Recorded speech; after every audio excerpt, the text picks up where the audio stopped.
Eh bien, pour connaître notre histoire, encore faut-il lire des histoires. Et ça, c'est le rôle de Juliette Arnaud. Qu'est-ce que nous fait chier à lire, toi? C'est pas marqué dans les livres. Qu'est-ce que nous fait chier à lire tout le temps? Plus important à vivre. Regarde Juliette Arnaud. En avant les histoires. Merci beaucoup. Bravo, Juju. Merci beaucoup. Dans sa chanson Chelsea Hotel, Leonard Cohen évoque une liaison fugace qu'il a eue avec une femme musicienne dans une piole du dit hôtel. Et ça commence cocasse leur affaire. Elle lui dit je préfère les beaux mecs, mais pour toi je ferai une exception. Alors il ne faut pas s'offusquer parce que la femme en question, cette musicienne en question, elle est dans le même camp. Elle aussi, elle serre le poing, et je cite Leonard Cohen, pour ceux et celles opprimés par les canons de la beauté. Et elle ajoute on s'en fout, on est moche, mais on a la musique. J'adore cette chanson parce qu'elle fonctionne aussi avec les livres, les siestes et les poneys. On s'en fout, on est moche, mais on a les poneys. Est-ce que vous réalisez à quel point c'est incongru, c'est rarissime d'évoquer la non-beauté, selon les canons de la beauté, des protagonistes d'un récit amoureux? Parce que dans le royaume du récit sévit l'universalisme des beaux, les détenteurs d'un capital esthétique solide. Ainsi, par exemple, les dieux et les déesses grecques, ils sont toutes et tous magnifiques, sauf un, Héphaïstos, parce qu'il est né infirme et boiteux. Et sa mère, elle n'a pas fait « Oh, mamine !» Non, elle l'a jeté de la falaise dans la mer. Dans les contes de fées, c'est pareil. Les princes et les princesses, ils sont décrits comme les plus belles personnes au monde, ainsi que Julien Sorel, Lucien de Ribempré et autres princesses de Clèves.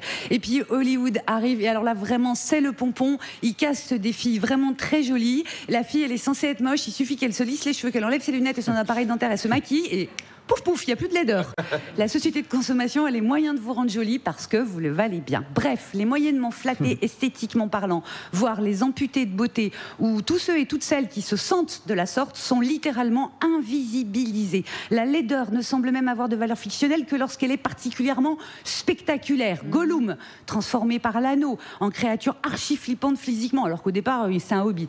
Quasimodo, bossu, borgne, boiteux et sourd. En fait, la laideur, c'est soit un objet de moquerie, soit un objet de terreur, voire les deux. Quand Balzac écrit son personnage féminin le plus atroce moralement, il parle d'une vieille fille. Bon, déjà tout un programme. Et vieille fille, pourquoi ? Parce qu'elle est moche. Eh ben oui, Balzac, il n'y a que les belles qui sont mariées et qui sont violées. Qu'est-ce qu'on rigole ?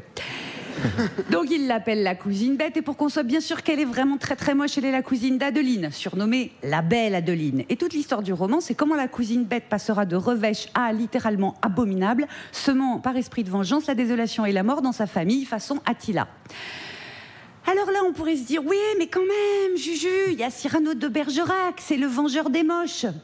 Ben oui, parce qu'il met des trempes littéraires et littérales à quiconque ose moquer son physique disgracié par son nez péninsule, certes. Sauf que la vérité, c'est que Cyrano lui-même, il n'est pas particulièrement bienveillant avec ses consoeurs de disgrâce. Il le dit à un moment, mon nez, je le cite, m'interdit d'être aimé, même par une laide. Eh ben merci pour les laides. Et il ajoute ensuite le gros Cyrano. Ah non, je le confonds avec Gérard. Donc il ajoute tout court. Alors moi j'aime qui ? Mais cela va de soi. J'aime, mais c'est forcé. La plus belle qui soit, mais qu'il est malin. Petite seconde. La vérité, c'est que Cyrano, il ne lutte jamais, jamais que pour lui. Il ne fait pas confiance 2 secondes à l'âme de Roxane pour reconnaître que l'essentiel est invisible pour les yeux. Il ne donne pas 2 secondes les moyens à Christian le beau, mais surtout, putain, le loyal Christian, de conquérir pour de vrai Roxane. La vérité, c'est qu'il fait leur malheur à tous les 3. Mais c'est pas ce qu'en retient la postérité qui crie gloire à Cyrano. Eh ben non, merde. Et puis un jour de 2006, il y a une écrivaine qui commence son livre par les mots suivants. J'écris de chez les moches pour les moches. Et ça nous a fait une espèce de gigantesque frisson de joie sauvage. Elle s'appelle Virginie Despentes, le bouquin c'est King Kong Theory. Je comprends pas que vous l'ayez pas encore lu. Ce qui fait que j'ai hâte de réclamer l'épitaphe suivante. Votre avis sur mon physique n'a jamais eu aussi peu d'importance. Merci Juliette. Merci Juliette Arnaud. Et merci Virginie Despentes aussi. Merci Juliette. On peut retrouver en podcast, en vidéo, comme toutes les chroniques de Juju. Juliette, qu'on pourra aussi retrouver ce mercredi dans Le Score, l'excellente émission de Charline Roux à 18h30 sur Radio Nova. Tu es invité du Score.